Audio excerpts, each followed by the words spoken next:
그냥 여성의 엉덩이를 때립니다. 아주 일상적이라는 거죠. 식수가 공급되지 않으니까 압록강에 나와서 물을 떠갑니다. 그리고 겨우 그 한 통에 뜬 물을 돌려가면서 마시는데,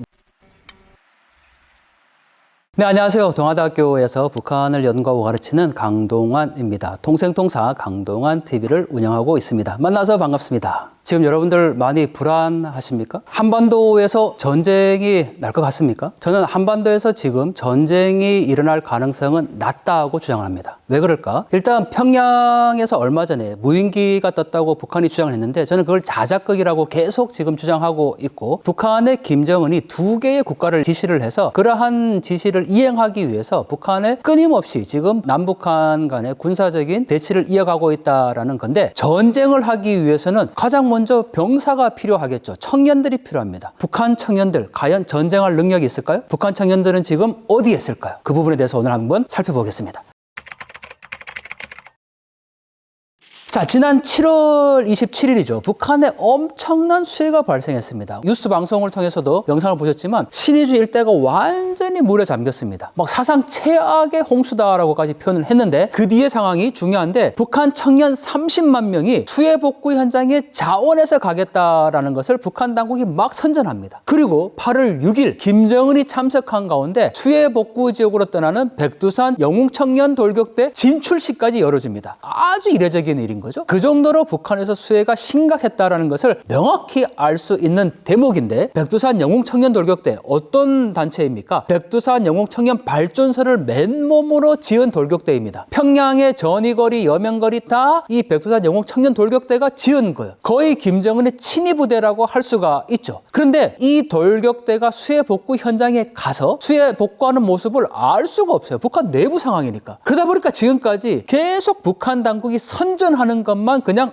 그런가 보다라고 알게 됐는데, 정말 놀랍게도요, 이 신의주 지역 바로 앞에는 단동이 있습니다. 압록강 건너에 약간 한 1, 2km 정도 거리를 두고 있긴 하지만 망원 렌즈로 촬영하면 신의주가 확연히 보입니다. 자, 이번에 단동에 있는 어느 분이 천체 망원경으로 북한 신의주 위하도 지역의 수해 복구 현장을 직접 촬영을 했습니다. 그 영상이 실시간으로 지금 전 세계에 나오고 있어요. 이 영상을 보면 북한 수해 복구 현장, 더 나가서 그동안 이 북한의 건설장에서 얼마나 열악하게 작업을 했는지, 그리고 북한 청년들이 정말 어떻게 21세기에 이런 삶을 살고 있는지를 명확히 알 수 있다는 겁니다. 여러분들 이 영상을 보시면 북한의 이런 청년들이 전쟁을 한다고? 라고 아마 생각할 수밖에 없을 겁니다.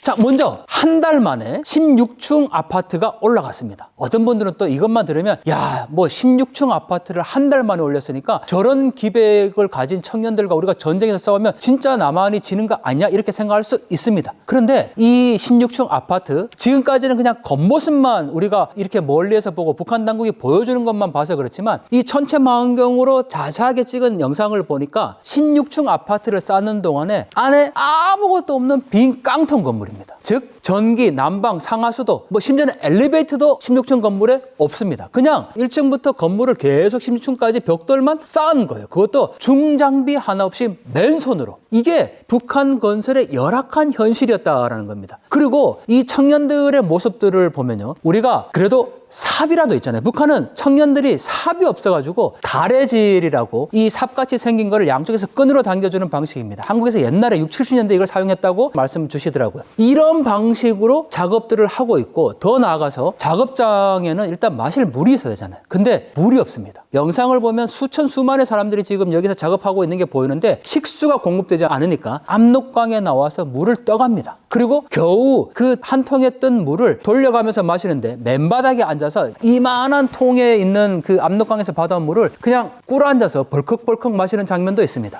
여러분들, 이러한 열악한 상황 속에 내몰고 있는 것이 북한 정권이고, 그게 북한 청년들의 지금 열악한 현실이라는 겁니다. 더 나아가서 여기에 지금 절대 충성, 절대 복종이라는 구호가 붙어 있고, 백두산 영웅청년 돌격대들 그들을 믿는다, 뭐 사랑과 믿음은 기적을 창조한다. 뭐 이런 구호들을 막 써놨습니다. 심지어는 여기에 선전선동대라고 해서 옆에서 노래를 부르고 심지어는 드럼까지 갖다 놓고 막 그 선전가요를 부르면서 동요하는 청년들도 있어요. 여러분들 어느 건설장에 이렇게 드럼하고 악기를 갖다 놓고 노래를 부르면서 동요합니까? 그게 북한 체제 정권이라는 거예요. 누가 보더라도 이 영상 속에 나오는 건설 장면이나 사람들의 모습은 한국의 1960년대, 70년대와 같은 모습이라는 겁니다. 그런 상황 속에서 지금 북한이 전쟁을 준비하고 있다? 더군다나 그 전쟁을 수행할 청년들의 모습이 이렇게 열악한데 과연 전쟁을 수행할 수 있겠습니까?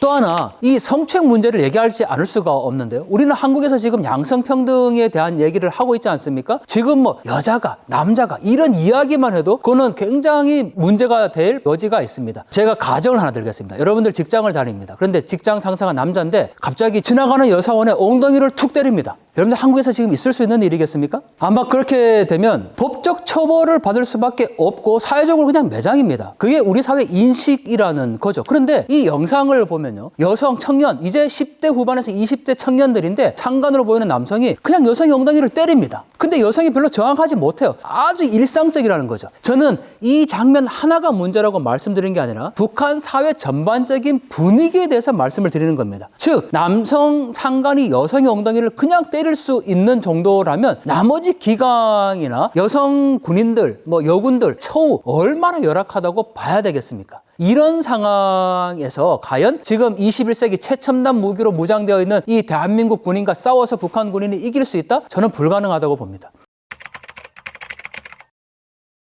전쟁을 하기 위해서는 가장 중요한 게 무기지 않습니까? 건설장에 삽이 없다니까요. 중장비는 말할 것도 없고 심지어 김정은이 여기에 현지 지도를 가는 장면을 보여줍니다. 그런데 김정은이 지금 이 수해복구 현장 건설장에 3층 정도 되는 건물에 올라갔는데 그 올라간 게 철제로 만든 비계가 아니고 나무로 만든 것입니다. 김정은이 현지 지도한 수해 현장, 복구 현장에서도 중장비가 없어요. 그러면 나머지 북한 내부의 상황들은 어떻다라는 것을 명확히 확인해 볼 수가 있다라는 거죠. 자, 제가 또 이렇게만 말씀드리면 북한의 모든 물자와 자원을 다 전쟁 무기로 보냈기 때문에 건설장에 중장비가 없다. 그래서 오히려 더 불안하다. 또 이렇게 생각하실 수가 있을 것 같은데 중요한 거는 기본적으로 국가의 역량이라는 것이 있습니다. 아무리 많은 물자를 전쟁 물자로 보냈다고 하더라도 기본적으로 주민들이 살아갈 수 있는 먹는 문제, 입는 문제, 자는 문제를 해결이 돼야 되는 거죠. 그것조차도 해결되지 않고 있다라는 점이죠. 결국 북한이 전쟁을 수행할 수 있는 기본적인 무기, 역량, 현저히 낮을 수밖에 없다라는 것을 이 수해복구 현장에서 확인해 볼 수가 있다라는 거죠. 자, 그런데도 불구하고 북한 당국이 지금 어떻게 선전하고 있냐면 평양의 무인기가 대한민국으로부터 공격받았고 심지어는 우크라이나 전쟁에 지금 파병까지 하고 있는 상황에서 수해복구 현장의 백두산 영웅 청년 돌격 때도 대한민국을 멸절시킬 그런 분노를 끌어안고 수해복구 현장에 지금 임하고 있다. 이런 선전을 계속하고 있어요. 참 너무 어이없지 않습니까? 아니 먹는 물도 하나 제대로 마시지 못하고 자는 것, 입는 것 다 해결되지 못하고 있는 수해복구 현장인데 거기에서 무슨 청년들이 이 대한민국을 멸절시키자 뭐 이런 각오로 지금 수해복구 현장에 있다? 이 영상만 보더라도 그게 아니라는 것을 명확히 확인할 수 있습니다. 더군다나 중요한 건요. 이 영상이 낮에만 촬영된 게 아니라 밤에까지 촬영이 됐는데 24시간 계속해서 이걸 작업을 하고 있다는 것이 알려지고 있습니다. 그래서 한 달 만에 16층 아파트가 세워지게 된 거죠. 그런데 지난 21일에 김정은이 이 평안도 수해복구 현장을 현지 지도를 했는데 여기에서 11월까지는 원래 다 완공하기로 했는데 부실공사 정황이 드러나서 한 달을 늦추겠다라는 내용이 나옵니다. 아니 7월 말에 수해가 났고 8월에 터다지기를 했고 9월, 10월, 11월 3개월 만에 지금 16층 아파트를 세운다는 게 여러분들 말이 되겠습니까? 단동에서 지금 천체망원경으로 촬영을 한 거니까 사람들이 뭘 하는 것까지 볼 수 있지만 그냥 육안으로 보면 압록강변에 16층 아파트가 수십 동이 지금 세워지게 된 거예요. 선전용으로 만들었다는 겁니다. 즉 북한이 보이는 것과 그 실질적인 내부는 전혀 다르다라는 겁니다. 전쟁의 양상도 마찬가지라는 거죠. 지금 저렇게 계속해서 청년 돌격대들과 군인들을 파병시키고 뭐 대한민국 멸절을 시키겠다, 전쟁하겠다고 얘기하지만 속살을 뒤집어 까보면 전쟁할 수 있는 역량이 아무것도 없다라는 겁니다. 그게 북한 정권의 지금 실체고 본질이라는 겁니다.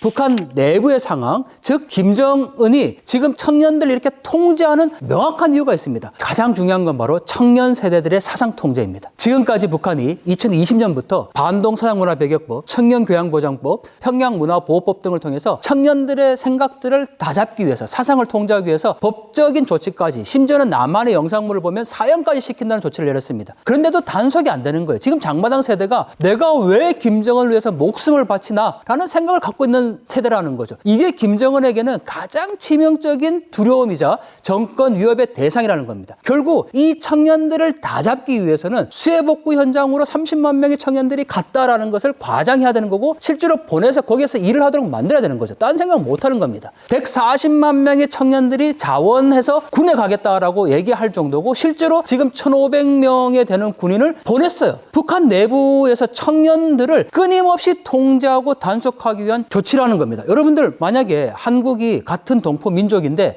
한국의 영화나 드라마를 봤다고 사형을 시킨다? 그 북한 주민들이 받아들일 수 있겠습니까? 결국 그래서 한국은 김정은에게 있어서 청년들로부터 분리시켜야 될 철저한 적대국이자 제1의 주적이 돼야 된다는 겁니다. 그래서 지금의 상황들이 계속 이렇게 마치 시나리오와 같이 이루어지고 있다는 겁니다. 여러분들, 지금 일각에서 야, 정말 뭐 우크라이나까지 파병하고 이 전쟁 나는 것이 아닌가, 심지어는 우크라이나 보낸 부대가 폭풍군단이라고 최정예 특수부대입니다. 그 부대를 김정은이 얼마 전에 현지도를 2번이나 갔다 왔습니다. 그래서 또 일각에서는 야, 이 부대가 한국전을 대비하기 위한 뭐 훈련 아니냐, 이렇게까지 이제 얘기하면서 너무너무 불안해 하시는 것 같습니다. 저는 오히려 그러한 사회적인 불안을 야기하고 조장하는 것이 문제라고 생각을 합니다. 전쟁을 두려워해서는 안 되지만 지금 전쟁이 날 것처럼 과장하는 것은 더더욱 문제입니다. 지금의 전쟁 고조는 북한 당국이 내부 통제와 청년들의 사상 고치까지 염두에 둔 하나의 정치적인 입장에서 만들어내고 있는 거다라는 게 훨씬 더 가능성이 높다라는 거죠. 그런 점에서 우리가 지금 너무 두려워하지 마시고 오히려 이 영상을 보시면서 그럼 앞으로 우리가 어떻게 해야 될까? 저 북한 정권의 본질적인 변화를 위해서 과연 우리는 무엇을 해야 될까? 이런 고민들을 함께 해주는 것이 필요하다고 생각을 합니다. 지금까지 동아대학교 강동환이었습니다. 고맙습니다.